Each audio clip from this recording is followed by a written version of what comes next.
ಎಲ್ಲರಿಗೂ ನಮಸ್ಕಾರ. ನಾನು ಸತೀಶ್ ನಾಯ್ಕ್, B.Ed ಪ್ರಥಮ ವರ್ಷದ ವಿದ್ಯಾರ್ಥಿ.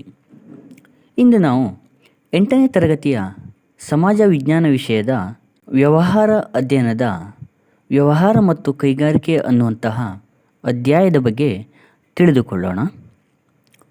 ಈ ಅಧ್ಯಾಯದಲ್ಲಿ ಕಲಿಯುವ ಅಂಶಗಳು ಯಾವುದೆಂದರೆ ವ್ಯವಹಾರದ ಉದ್ದೇಶಗಳು, ವ್ಯಾಪಾರದ ವಿಭಾಗಗಳು, ಅರ್ಥ ಮತ್ತು ಮಹತ್ವ, ಕೈಗಾರಿಕೆಗಳ ವಿಧಗಳು, ವ್ಯವಹಾರದ ನೀತಿ ತತ್ವಗಳನ್ನು ಈ ಒಂದು ಅಧ್ಯಾಯದಲ್ಲಿ ಕಲಿಯುತ್ತಿದ್ದೇವೆ. ವ್ಯವಹಾರ. ಮೊದಲನೆಯದಾಗಿ ವ್ಯವಹಾರ ಎಂದರೇನು? ವ್ಯವಹಾರ ಮತ್ತು ವ್ಯಾಪಾರ ಒಂದೇನಾ? ಇಲ್ಲ. ವ್ಯವಹಾರನೇ ಬೇರೆ, ವ್ಯಾಪಾರನೇ ಬೇರೆ. ವ್ಯವಹಾರ ಎನ್ನುವುದು ಒಂದು ದೊಡ್ಡ ವಿಶಾಲವಾದ ಅರ್ಥವನ್ನು ಒಳಗೊಂಡಿರುತ್ತದೆ. ಆದರೆ ವ್ಯಾಪಾರ ಎನ್ನುವುದು ವ್ಯವಹಾರದಲ್ಲಿ ಒಂದು ಭಾಗವಾಗಿರುತ್ತದೆ. ಈ ವ್ಯವಹಾರ ಎನ್ನುವುದು ಒಂದು ಆರ್ಥಿಕ ಚಟುವಟಿಕೆಯಾಗಿದೆ. ಆರ್ಥಿಕ ಚಟುವಟಿಕೆ ಎಂದರೆ ಹಣಕಾಸಿನ ಮೂಲಕ ನಡೆಯುವ ಒಂದು ಚಟುವಟಿಕೆ. ವಸ್ತುಗಳನ್ನು ಉತ್ಪಾದನೆ ಮಾಡುತ್ತಾ ಜೊತೆಗೆ ಜನರಿಗೆ ಅಂದರೆ ಗ್ರಾಹಕರಿಗೆ ಸೇವೆಗಳನ್ನು ಪೂರೈಸುವಂತಹ ಕಾರ್ಯವನ್ನು ವ್ಯವಹಾರ ಮಾಡುತ್ತದೆ. ಮುಖ್ಯವಾಗಿ ವ್ಯವಹಾರದ ಉದ್ದೇಶ ಏನಾಗಿರ್ತದೆ ಅಂದರೆ ಲಾಭವನ್ನು ಗಳಿಸುವುದಾಗಿರುತ್ತದೆ. ವ್ಯವಹಾರದ ಉದ್ದೇಶಗಳು. ವ್ಯವಹಾರದ ಉದ್ದೇಶಗಳನ್ನು ನಾವು ಎರಡು ಭಾಗಗಳನ್ನಾಗಿ ಅಧ್ಯಯನ ಮಾಡುತ್ತೇವೆ. ಮೊದಲನೆಯದು ಆರ್ಥಿಕ ಉದ್ದೇಶ, ಎರಡನೆಯದು ಸಾಮಾಜಿಕ ಉದ್ದೇಶಗಳಾಗಿವೆ. ಹಾಗಾದರೆ ಈ ಆರ್ಥಿಕ ಉದ್ದೇಶ ಅಂದ್ರೇನು, ಸಾಮಾಜಿಕ ಉದ್ದೇಶ ಅಂದ್ರೇನು ಅಂತ ನೋಡೋಣ ಬನ್ನಿ. ಮೊದಲನೆಯದು ಆರ್ಥಿಕ ಉದ್ದೇಶಗಳು. ನ್ಯಾಯಯುಕ್ತ ಲಾಭ ಗಳಿಸುವುದು. ನೋಡಿ, ಕೌಟಿಲ್ಯ ತನ್ನ ಪುಸ್ತಕದಲ್ಲಿ ಏನು ಹೇಳಿದ್ದಾನೆಂದರೆ ಲಾಭ ಎನ್ನುವುದು ಕಾನೂನುಬದ್ಧವಾಗಿರಬೇಕು, ಅದು ದರೋಡೆ ಆಗಬಾರದು ಅಂತ ಹೇಳಿದ್ದಾರೆ. ಅಂದರೆ ಯಾವಾಗಲೂ ಕೂಡ ಲಾಭ ಯಾವ ರೀತಿ ಇರಬೇಕು ಅಂದರೆ ನ್ಯಾಯಯುಕ್ತವಾಗಿರಬೇಕು ಮತ್ತು ಲಾಭ ಎಷ್ಟಿರಬೇಕು ಅಂದರೆ ನಾವು ಎಷ್ಟು ವೆಚ್ಚವನ್ನು ಮಾಡಿದ್ದೇವೋ ಅದಕ್ಕಿಂತ ಹೆಚ್ಚಾಗಿ ನಾವು ಲಾಭವನ್ನು ಗಳಿಸಬೇಕು. ಅಂದರೆ ಆ ವೆಚ್ಚವನ್ನು ಭರಿಸಬೇಕು ಮತ್ತು ಜೊತೆಗೆ ಆ ವ್ಯವಹಾರಸ್ಥನು ಸುಖಮಯವಾದಂಥ ಜೀವನ ನಡೆಸುವಂತಾಗಬೇಕು. ಜೊತೆಗೆ ಗ್ರಾಹಕರಿಗೆ ಕಾಲಕಾಲಕ್ಕೆ ವಸ್ತುಗಳ ಬದಲಾವಣೆ ಮತ್ತು ಅದರ ಆ ವಸ್ತುಗಳ ಬಗ್ಗೆ ವಿವರವನ್ನು ನೀಡಬೇಕು. ಹಾಗೂ ಗ್ರಾಹಕರ ಬೇಡಿಕೆಯನ್ನು ಪೂರೈಸುವುದು ಕೂಡ ಒಂದು ಆರ್ಥಿಕ ಉದ್ದೇಶವಾಗಿದೆ. ಎರಡನೇದು ಸಾಮಾಜಿಕ ಉದ್ದೇಶ.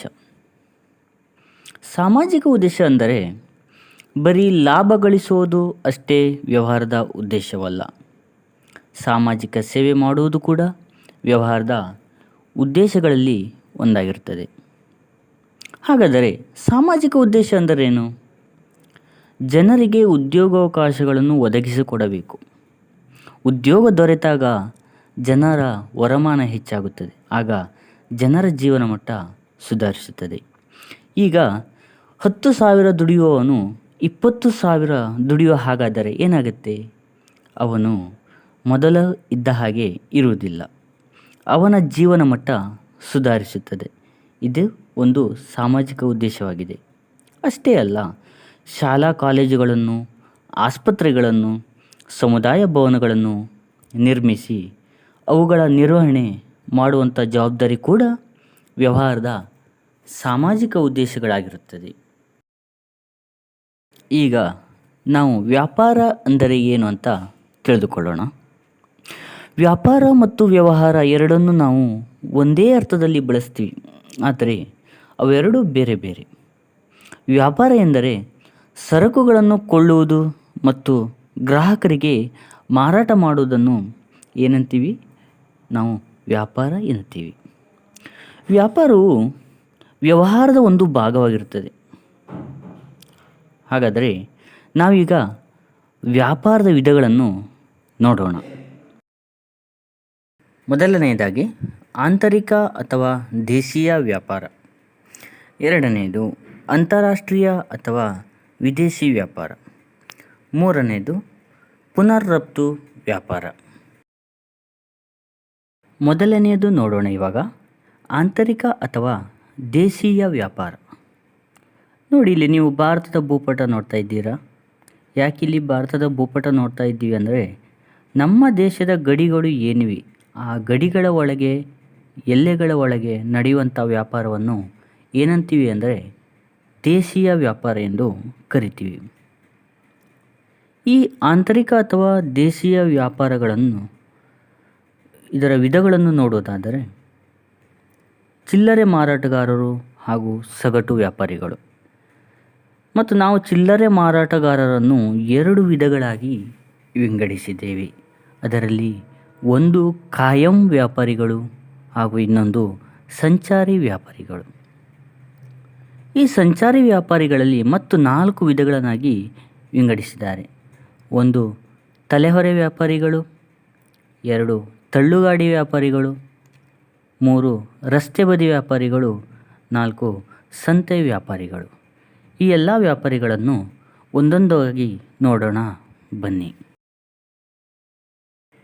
ಚಿಲ್ಲರೆ ಮಾರಾಟಗಾರರು. ಮನೆ ಅಕ್ಕಪಕ್ಕದಲ್ಲಿ ಅಂಗಡಿಗಳಿರುತ್ತೆ. ಅಲ್ಲಿ ನಾವು ಏನಾದರೂ ಸಣ್ಣದಾಗಿ ವಸ್ತುಗಳನ್ನು ಕೊಂಡುಕೊಳ್ತಾ ಇರ್ತೀವಿ ಅಲ್ವಾ, ಅದೇ ಚಿಲ್ಲರೆ ಮಾರಾಟಗಾರರು.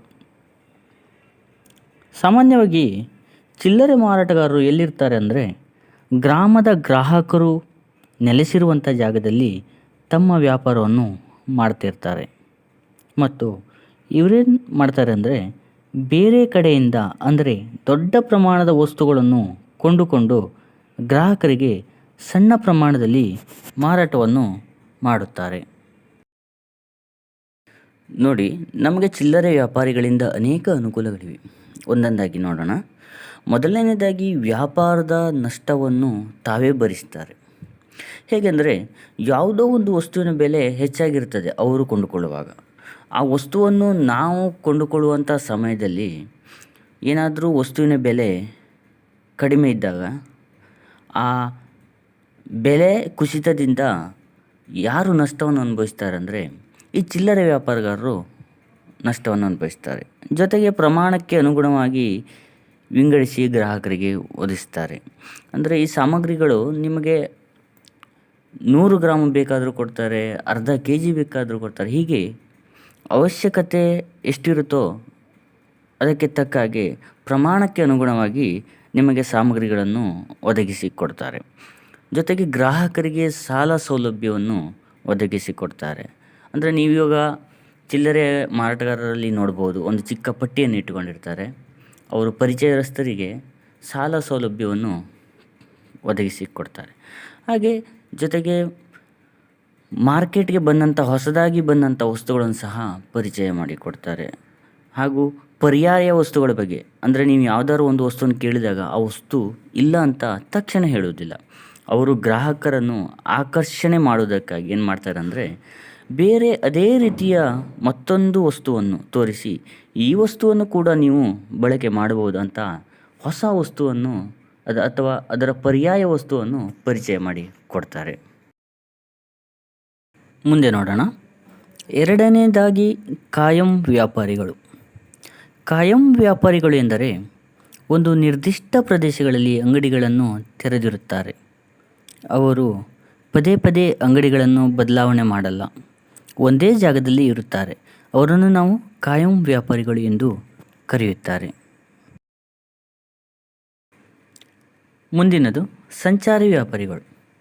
ಸಂಚಾರಿ ವ್ಯಾಪಾರಿಗಳು ಎಂದರೆ, ಈ ಕಾಯಂ ವ್ಯಾಪಾರಿಗಳು ಒಂದು ಕಡೆಯಲ್ಲಿ ವ್ಯಾಪಾರ ಮಾಡ್ತಾರೆ.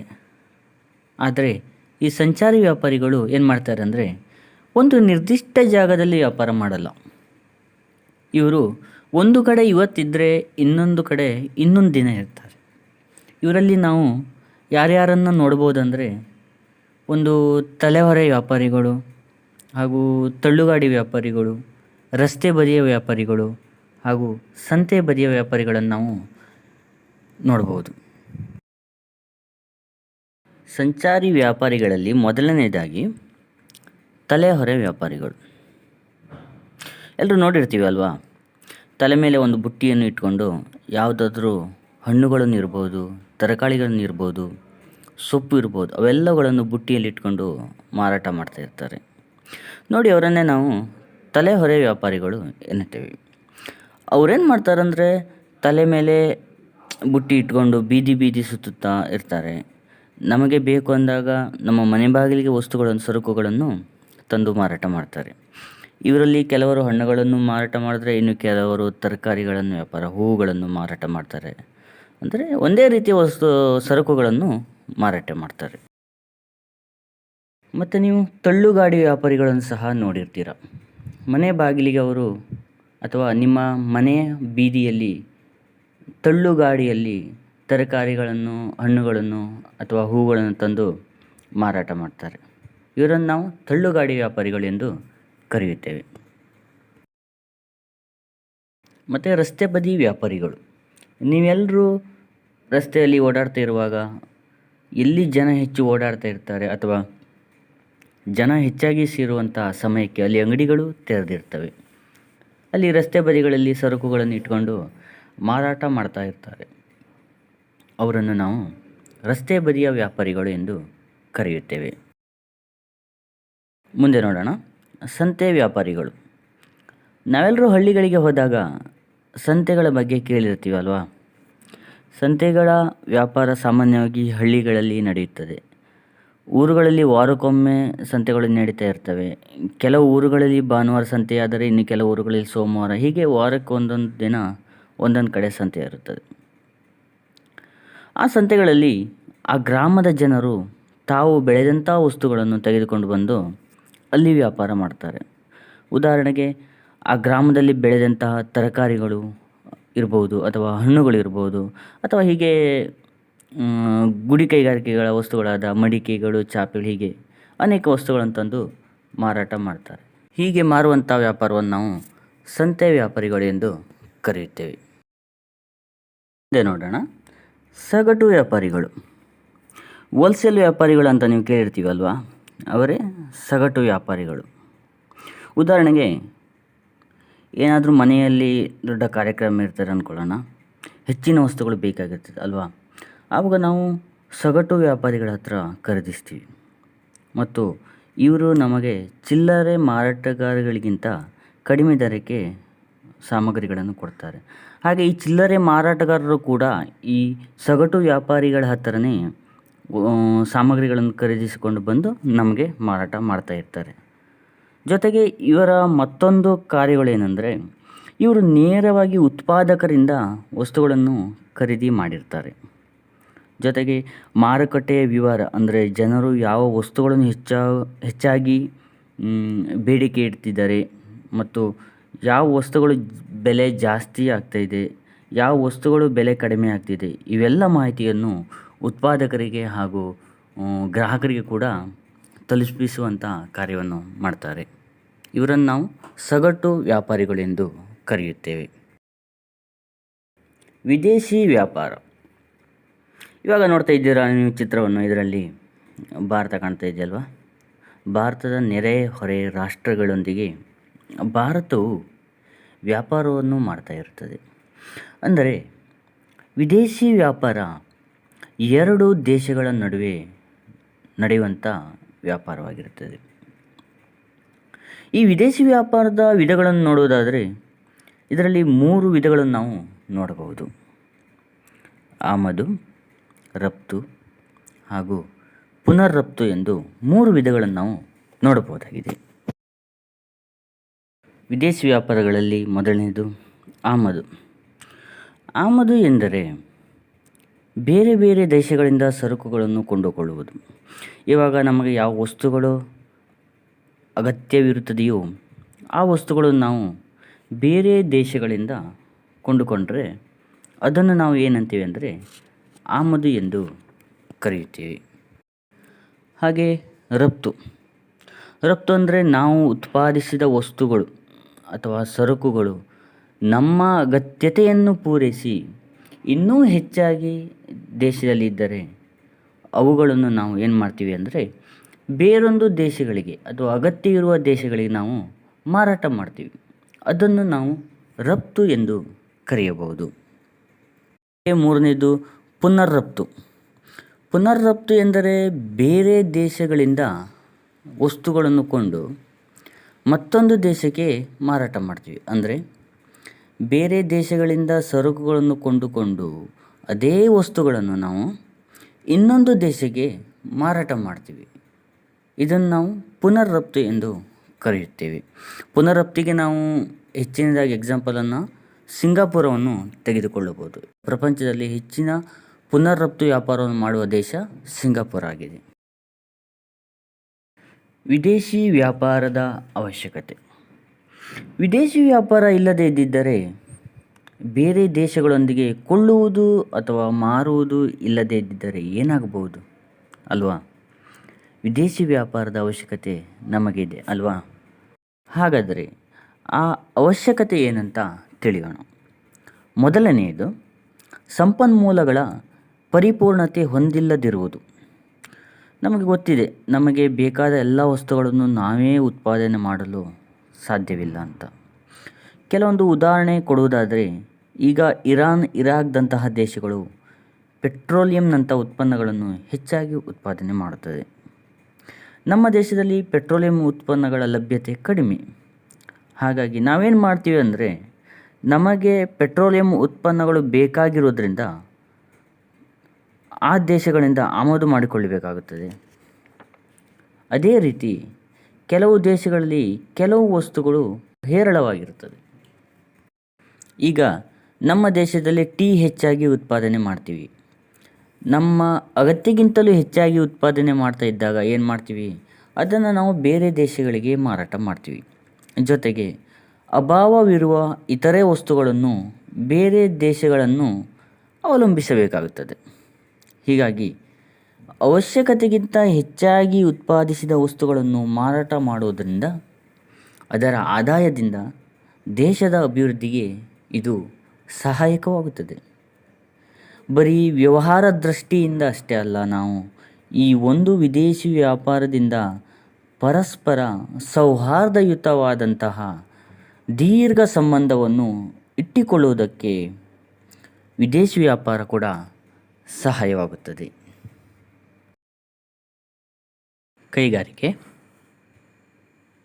ಕೈಗಾರಿಕೆ ಎಂದರೇನು? ಕಚ್ಚಾ ವಸ್ತುಗಳನ್ನು ಸಿದ್ಧ ವಸ್ತುಗಳನ್ನಾಗಿ ಮಾಡುವುದು, ಸೇವೆಗಳನ್ನು ಒದಗಿಸುವಂಥ ಚಟುವಟಿಕೆಗಳನ್ನು ಯಾವುದು ಮಾಡುತ್ತದೆಯೋ ಅವುಗಳನ್ನು ಕೈಗಾರಿಕೆಗಳು ಎಂದು ಕರೆಯುತ್ತೇವೆ. ಉದಾಹರಣೆಗೆ ನೋಡೋದಾದರೆ, ಇವಾಗ ಕಬ್ಬನ್ನು ನಾವು ಸಕ್ಕರೆಯನ್ನಾಗಿ ಪರಿವರ್ತನೆ ಮಾಡ್ತೀವಿ. ಇದು ಕೈಗಾರಿಕೆಗೆ ಒಂದು ಉದಾಹರಣೆಯಾಗಿದೆ. ಆಮೇಲೆ ಕೈಗಾರಿಕೆಗಳಲ್ಲಿ 2 ವಿಧಗಳಿವೆ. ಒಂದು ಪ್ರಾಥಮಿಕ ಉದ್ಯಮಗಳು, ಇನ್ನೊಂದು ದ್ವಿತೀಯ ಉದ್ಯಮಗಳು. ಪ್ರಾಥಮಿಕ ಉದ್ಯಮಗಳಲ್ಲಿ 2 ವಿಧ. ಒಂದು ತಳಿ ವೈಜ್ಞಾನಿಕ ಉದ್ಯಮ ಮತ್ತು ಗಣಿ ಉದ್ಯಮಗಳು. ಹಾಗೂ ದ್ವಿತೀಯ ಉದ್ಯಮಗಳಲ್ಲಿ 2 ವಿಧಗಳಿವೆ. ಒಂದು ಉತ್ಪಾದನಾ ಉದ್ಯಮ, ಎರಡನೇದು ನಿರ್ವಹಣಾ ಉದ್ಯಮಗಳು. ಪ್ರಾಥಮಿಕ ಉದ್ಯಮಗಳೆಂದರೆ ನಿಸರ್ಗದ ನೆರವಿನಿಂದ, ಅಂದರೆ ಪ್ರಕೃತಿಯಲ್ಲಿ ಏನೇನು ಬೆಳಿತೀವಿ ಅಲ್ವಾ, ಆ ಉದ್ಯಮಗಳ ಮೇಲೆ ಅವಲಂಬಿತವಾಗಿರುವಂಥ ಉದ್ಯಮಗಳನ್ನು ಪ್ರಾಥಮಿಕ ಉದ್ಯಮಗಳು ಎನ್ನಬಹುದಾಗಿದೆ. ಉದಾಹರಣೆ ಕೃಷಿ, ಹೈನುಗಾರಿಕೆ, ಗಣಿಗಾರಿಕೆ ಇವೆಲ್ಲವುಗಳನ್ನು ನಾವು ಪ್ರಾಥಮಿಕ ಉದ್ಯಮಗಳೆನ್ನುವರು. ತಳಿ ವೈಜ್ಞಾನಿಕ ಉದ್ಯಮ ಎಂದರೆ ನಿಮಗೆಲ್ಲ ಗೊತ್ತಿರಬಹುದು. ಮೊದಲು ಕೆಲವೊಂದು ವಸ್ತುಗಳು ಏನು ಸಿಗ್ತಾ ಇದ್ವು ಆ ವಸ್ತುಗಳನ್ನು ನಾವೀಗ ನೋಡ್ತಾ ಇಲ್ಲ. ಅದರಲ್ಲೇ ಕೆಲವೊಂದು ಹೈಬ್ರಿಡ್ ತಳಿಗಳನ್ನು ನೋಡ್ತಾ ಇದ್ದೀವಿ. ಅಂದರೆ ಈಗ ಎಕ್ಸಾಂಪಲ್, ಈಗ ಹಸುಗಳಲ್ಲಿ ನೋಡೋದಾದರೆ ಮೊದಲಿದ್ದ ಹಸುಗಳೆಲ್ಲ ಇವಾಗಿಲ್ಲ. ಕೆಲವೊಂದು ಜೆರ್ಸಿ, HF ಅನ್ನುವಂಥರದ ಹಸುಗಳನ್ನು ನೋಡ್ತಾ ಇದ್ದೀವಿ. ಅವೆಲ್ಲ ಏನಂದರೆ ತಳಿ ಉದ್ಯಮಗಳು. ಈಗ ತರಕಾರಿಗಳಲ್ಲಿ ಕೂಡ ಅಥವಾ ಹೂಗಳಲ್ಲಿ ಕೂಡ ಹೈಬ್ರಿಡ್ ತಳಿಗಳನ್ನು ನಾವು ನೋಡಬಹುದು. ಇವೆಲ್ಲವನ್ನು ನಾವು ಏನೆಂದು ಕರೀತೀವಿ ಅಂದರೆ ತಳಿ ವೈಜ್ಞಾನಿಕ ಉದ್ಯಮ ಎಂದು ಕರೆಯುತ್ತೇವೆ. ಗಣಿ ಉದ್ಯಮಗಳು, ನೀವೆಲ್ಲ ನೋಡಿರ್ಬೋದು ಗಣಿಗಾರಿಕೆಯನ್ನು. ಗಣಿಗಾರಿಕೆ ಅಂದರೆ ಭೂಮಿಯ ತಳದಲ್ಲಿ ಅನೇಕ ರೀತಿಯ ಸಂಪನ್ಮೂಲಗಳು ಇರ್ತವೆ. ಅವುಗಳನ್ನು ಹೊರಗಡೆ ತೆಗೆಯುವುದನ್ನು ಏನಂತೀವಿ ಅಂದರೆ ಗಣಿ ಉದ್ಯಮಗಳೆಂದು ಕರಿತೀವಿ. ಇದಕ್ಕೆ ಉದಾಹರಣೆಯಾಗಿ ನಾವು ಅದಿರುಗಳನ್ನು ಹೊರತೆಗೆಯುವುದು, ತೈಲ ಬಾವಿಗಳನ್ನು ನೋಡಬಹುದು. ಇವು ಎಲ್ಲವೂ ಗಣಿ ಉದ್ಯಮದಲ್ಲಿ ಬರುವಂಥದ್ದಾಗಿದೆ. ಈಗ ದ್ವಿತೀಯ ಉದ್ಯಮಗಳನ್ನು ನೋಡೋಣ. ಶ್ರಮ ಪ್ರಧಾನ ಮತ್ತು ಮಾನವನ ಪಾತ್ರ ಪ್ರಮುಖವಾಗಿರುವ ಉದ್ಯಮಗಳನ್ನು ನಾವು ದ್ವಿತೀಯ ಉದ್ಯಮಗಳೆಂದು ಕರೆಯಬಹುದು.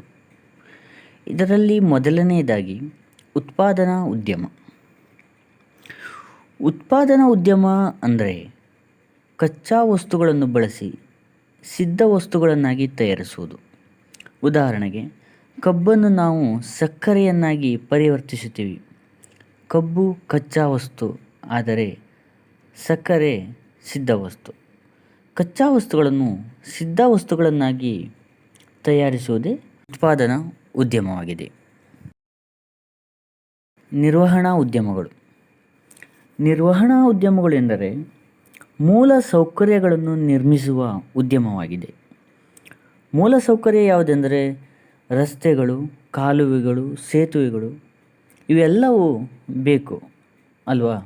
ಸೊ ಇವೆಲ್ಲವುಗಳನ್ನು ನಿರ್ಮಾಣ ಮಾಡುವ ಉದ್ಯಮವನ್ನು ನಿರ್ವಹಣಾ ಉದ್ಯಮವೆಂದು ಕರೆಯಬಹುದಾಗಿದೆ. ಮುಂದನೆಯದು ಗೃಹ ಕೈಗಾರಿಕೆ ಮತ್ತು ಸಣ್ಣ ಪ್ರಮಾಣದ ಕೈಗಾರಿಕೆಗಳು. ಗೃಹ ಕೈಗಾರಿಕೆಗಳು ಎಂದರೆ ಮನೆಯಲ್ಲಿ ಮನೆಯವರ ಸಹಾಯದೊಂದಿಗೆ ಮಾಡುವಂತಹ ಕೈಗಾರಿಕೆ. ಇವುಗಳನ್ನು ಗುಡಿ ಕೈಗಾರಿಕೆ ಅಂತ ಸಹ ಕರೀತಾರೆ. ಸಾಮಾನ್ಯವಾಗಿ ಕುಶಲಕರ್ಮಿಗಳು ತಮ್ಮ ಮನೆಯಲ್ಲಿ ಈ ಒಂದು ಕೈಗಾರಿಕೆಗಳನ್ನು ಮಾಡುತ್ತಾರೆ. ಉದಾಹರಣೆಗೆ ಬಿದಿರಿನ ಬುಟ್ಟಿಗಳನ್ನು ಮಾಡುವುದು, ಮಡಿಕೆಗಳ ತಯಾರಿಸುವುದು, ಚಾಪೆಗಳನ್ನು ಮಾಡುವುದು ಇತ್ಯಾದಿ. ಈ ಉದ್ಯಮವನ್ನು ಗೃಹ ಕೈಗಾರಿಕೆ ಎಂದು ಕರೆಯುತ್ತೇವೆ. ಸಣ್ಣ ಪ್ರಮಾಣದ ಕೈಗಾರಿಕೆಗಳು. ಸಣ್ಣ ಪ್ರಮಾಣದ ಕೈಗಾರಿಕೆಗಳೆಂದರೆ ಸಣ್ಣ ಪ್ರಮಾಣದಲ್ಲಿ ಯಂತ್ರೋಪಕರಣಗಳನ್ನು ಉಪಯೋಗಿಸಿಕೊಂಡು, ವಿದ್ಯುತ್ ಶಕ್ತಿಯನ್ನು ಉಪಯೋಗಿಸಿಕೊಂಡು ಸಣ್ಣ ಪ್ರಮಾಣದಲ್ಲಿ ಉತ್ಪಾದನೆಯನ್ನು ಮಾಡುತ್ತಾರೆ. ಇವರು ಉತ್ಪಾದನೆ ಮಾಡುವಂಥ ವಸ್ತುಗಳನ್ನು ಮಾರುಕಟ್ಟೆಯಲ್ಲಿ ಮಾರಾಟ ಮಾಡುತ್ತಾರೆ. ಸಣ್ಣ ಪ್ರಮಾಣದ ಕೈಗಾರಿಕೆಗಳಿಗೆ ಉದಾಹರಣೆಯಾಗಿ ನಾವು ಇಂಜಿನಿಯರಿಂಗ್ ವಸ್ತುಗಳು ಅಥವಾ ಪಾದರಕ್ಷೆ, ಈ ಬೈಸಿಕಲ್ ಉತ್ಪಾದನೆ ಇವೆಲ್ಲವನ್ನು ಸಣ್ಣ ಪ್ರಮಾಣದ ಕೈಗಾರಿಕೆಗಳಿಗೆ ಉದಾಹರಣೆಯಾಗಿದೆ. ವ್ಯವಹಾರ, ವ್ಯಾಪಾರ ಮತ್ತು ಕೈಗಾರಿಕೆಗಳ ಅಡಚಣೆಗಳು ಮತ್ತು ಪರಿಹಾರ. ಈ ವ್ಯವಹಾರ, ವ್ಯಾಪಾರ ಮತ್ತು ಕೈಗಾರಿಕೆಗಳನ್ನು ಆರಂಭಿಸಿದಾಗ ಅನೇಕ ಅಡಚಣೆಗಳು ಬರುತ್ತವೆ. ಅಂತಹ ಅಡಚಣೆಗಳು ಮತ್ತು ಅದಕ್ಕೆ ಇರುವ ಪರಿಹಾರಗಳನ್ನು ನಾವು ನೋಡೋಣ. ಮೊದಲನೆಯದಾಗಿ ಸ್ಥಳದ ಅಡಚಣೆ. ನಿಮಗೆಲ್ಲ ಗೊತ್ತಿರಬಹುದು, ಯಾವುದಾದರೂ ಒಂದು ವಸ್ತುವನ್ನು ಬೆಳೆದಾಗ ಅಥವಾ ಉತ್ಪಾದನೆ ಮಾಡಿದಾಗ ಗ್ರಾಹಕರಿಗೆ ನಾವು ತಲುಪಿಸಬೇಕಾದರೆ ನಮಗೆ ಸ್ಥಳದ ಅಡಚಣೆ ಆಗುತ್ತದೆ. ಅಂತಹ ಸಂದರ್ಭದಲ್ಲಿ ನಮಗೆ ಸಹಾಯ ಮಾಡುವುದು ಯಾವುದೆಂದರೆ ಸಾರಿಗೆ ವ್ಯವಸ್ಥೆ.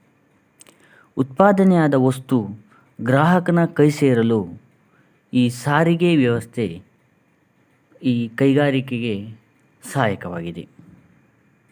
ಎರಡನೇದಾಗಿ ಹಣಕಾಸಿನ ಸೇವೆ. ಯಾವುದಾದರೂ ಒಂದು ವಸ್ತುವನ್ನು ಉತ್ಪಾದನೆ ಮಾಡಬೇಕಾದರೆ ಅಥವಾ ಬೆಳೆಗಳನ್ನು ಬೆಳೆಯಬೇಕಾದರೆ ಹಣಕಾಸಿನ ಸಮಸ್ಯೆಯಾದಾಗ ನಮಗೆ ಸಹಾಯ ಮಾಡುವುದು ಯಾವುದೆಂದರೆ ಈ ಬ್ಯಾಂಕುಗಳು. ಬ್ಯಾಂಕುಗಳು ಸಾಲ ಸೌಲಭ್ಯವನ್ನು ಒದಗಿಸುತ್ತದೆ. ಇದರಿಂದ ನಾವು ಬಂಡವಾಳವನ್ನು ಹೂಡಿಕೆ ಮಾಡಿ ವ್ಯವಹಾರ ಅಥವಾ ಕೈಗಾರಿಕೆಯನ್ನು ಸ್ಥಾಪಿಸಬಹುದು. ಮುಂದಿನದು ನಷ್ಟದ ಭಯ. ಯಾವುದಾದ್ರೂ ಒಂದು ವಸ್ತುವನ್ನು ಉತ್ಪಾದನೆ ಮಾಡಬೇಕಾದರೆ ಉತ್ಪಾದಕನಿಗೆ ವಸ್ತುವನ್ನು ಉತ್ಪಾದನೆ ಮಾಡುವಾಗ ಎಲ್ಲಿ ನಷ್ಟ ಆಗಿಬಿಡುತ್ತೋ ಅನ್ನೋ ಭಯ ಇರುತ್ತೆ. ಸೊ ಆ ನಷ್ಟದ ಭಯ ಹೋಗಲಾಡಿಸಲು ಅದರ ಸಲುವಾಗಿ ವಿಮಾ ಕಂಪನಿಗಳು ಇನ್ಶೂರೆನ್ಸ್ ಮಾಡಿಸ್ತಾರೆ. ಆಗ ಏನಾಗುತ್ತೆ, ನಮಗೆ ನಷ್ಟ ಆದರೂ ಕೂಡ ಆ ಇನ್ಶೂರೆನ್ಸ್ ಕಂಪನಿಗಳು ನಮ್ಮ ನಷ್ಟವನ್ನು ಭರಿಸಿಕೊಡ್ತವೆ. ಇನ್ನೊಂದು ಜ್ಞಾನದ ಕೊರತೆ. ಇದಕ್ಕೆ ಉದಾಹರಣೆ ಕೊಡುವುದಾದರೆ, ಕೆಲವೊಂದು ವಸ್ತುಗಳ ಉತ್ಪಾದನೆ ಆದಾಗ ಗ್ರಾಹಕನಿಗೆ ಆ ವಸ್ತುವಿನ ಬಗ್ಗೆ ತಿಳಿದಿರೋದಿಲ್ಲ. ಆಗ ಉತ್ಪಾದಕನು ಜಾಹೀರಾತುಗಳ ಮೂಲಕ ಆ ವಸ್ತುವನ್ನು ಗ್ರಾಹಕನಿಗೆ ತಲುಪಿಸಬೇಕಾಗ್ತದೆ. ಹೀಗಾಗಿ ಗ್ರಾಹಕನಿಗೆ ಆ ವಸ್ತುವನ್ನು ಪರಿಚಯ ಮಾಡುವುದು ಕೂಡ ಒಂದು ಕಲೆಯಾಗಿದೆ. ಹಾಗಾಗಿ ವ್ಯವಹಾರ ಜ್ಞಾನವು ಅಗತ್ಯವಾಗಿದೆ. ಇವಿಷ್ಟು ವ್ಯವಹಾರ, ವ್ಯಾಪಾರ ಮತ್ತು ಕೈಗಾರಿಕೆಗಳ ಅಡಚಣೆಗಳು ಮತ್ತು ಅದಕ್ಕೆ ಇರುವಂಥ ಪರಿಹಾರಗಳಾಗಿವೆ. ಈಗ ನಾವು ವ್ಯವಹಾರದ ನೀತಿ ತತ್ವಗಳನ್ನು ನೋಡೋಣ. ವ್ಯವಹಾರ ಮಾಡಬೇಕಾದ್ರೆ ಯಾವಾಗಲೂ ಕೂಡ ಲಾಭ ನ್ಯಾಯಯುತವಾಗಿರಬೇಕು. ಯಾವುದೇ ಒಂದು ವಸ್ತು ನಾವು 2 ರೂಪಾಯಿಯಲ್ಲಿ ಉತ್ಪಾದನೆ ಮಾಡಿದ್ದೀವಿ ಅಂದರೆ 20 ರೂಪಾಯಿಗೆ ಮಾರಾಟ ಮಾಡುವುದು ಈ ರೀತಿಯ ಲಾಭಗಳಿಕೆ ಆಗಬಾರದು. ಲಾಭಗಳು ಏನಾಗಿರ್ಬೇಕಂದ್ರೆ ನ್ಯಾಯಯುತವಾಗಿರಬೇಕು. ಜೊತೆಗೆ ನಾವು ವೃತ್ತಿ ಧರ್ಮವನ್ನು ಪಾಲಿಸಬೇಕು. ಕೆಲವೊಂದು ಅಹಿತಕರ ಪದ್ಧತಿಗಳು ಅಂದರೆ ಕಲಬೆರಕೆ, ಈ ರೀತಿಯದೆಲ್ಲ ಮಾಡಬಾರ್ದು. ಕೆಲವೊಂದು ಸಲ ನೀವು ನೋಡಬಹುದು, ಕಡಲೆ ಬೀಜ ತಗೊಂಡಾಗ ಕಡಲೆ ಬೀಜದಂತಹ ಕಲ್ಲುಗಳು ಇರುತ್ತವೆ. ನಾವು ಈ ರೀತಿಯ ಅಹಿತಕರ ಪದ್ಧತಿಗಳನ್ನು ನಾವು ಪಾಲಿಸಬಾರದು. ಇನ್ನು ಹೆಚ್ಚು ಲಾಭ ಪಡ್ಕೊಳ್ಬೇಕು ಅಂತ ತೂಕ ಮತ್ತು ಅಳತೆಗಳಲ್ಲಿ ವಸ್ತುಗಳನ್ನು ಮೋಸ ಮಾಡ್ತಾರೆ. ಆ ರೀತಿಯ ಮೋಸವನ್ನು ಮಾಡಬಾರ್ದು. ಈ ಎಲ್ಲ ವ್ಯವಹಾರ ನೀತಿ ತತ್ವಗಳನ್ನು ನಾವು ಪಾಲಿಸಬೇಕಾಗುತ್ತದೆ. ಗ್ರಾಹಕರಿಗೆ ಮೋಸ ಆಗಬಾರದು ಎಂದು ಸರ್ಕಾರ ಕೆಲವೊಂದು ಕಾರ್ಯಕ್ರಮಗಳನ್ನು ಕೈಗೊಂಡಿದೆ. ಅದರಲ್ಲಿ ಸಾರ್ವಜನಿಕ ವಿತರಣಾ ಪದ್ಧತಿಯನ್ನು ಜಾರಿಗೆ ತಂದಿದೆ. ಆಮೇಲೆ ನ್ಯಾಯಬೆಲೆ ಅಂಗಡಿಗಳ ಮೂಲಕ ಗ್ರಾಹಕನಿಗೆ ನ್ಯಾಯ ಬೆಲೆಯಲ್ಲಿ ವಸ್ತುಗಳು ಸಿಗುವಂತೆ ಸರ್ಕಾರ ಮಾಡಿದೆ. ಮತ್ತು ಕೆಲವೊಂದು ಅಂಶಗಳು ಉತ್ಪಾದನೆಯಾದಂಥ ತಾರೀಕು, ಬಳಕೆಯ ಮಿತಿ ಮತ್ತು ಗರಿಷ್ಠ ಬೆಲೆ ಇವೆಲ್ಲವುಗಳನ್ನು ನಾವು ಖರೀದಿಸಿದ ವಸ್ತುಗಳಲ್ಲಿ ಗಮನಿಸಬಹುದಾಗಿದೆ. ಹಾಗೂ ವಸ್ತುವಿನ ಗುಣಮಟ್ಟವನ್ನು ಪರೀಕ್ಷಿಸುವ ಸಲುವಾಗಿ ಭಾರತೀಯ ಮಾನಕ ಸಂಸ್ಥೆಯನ್ನು ಸ್ಥಾಪನೆ ಮಾಡಿದೆ. ಈ ISI ಮುದ್ರೆಯನ್ನು ಕೈಗಾರಿಕೆಗಳ ಉತ್ಪಾದನೆಯ ಮೇಲೆ ಹಾಕಿರ್ತಾರೆ.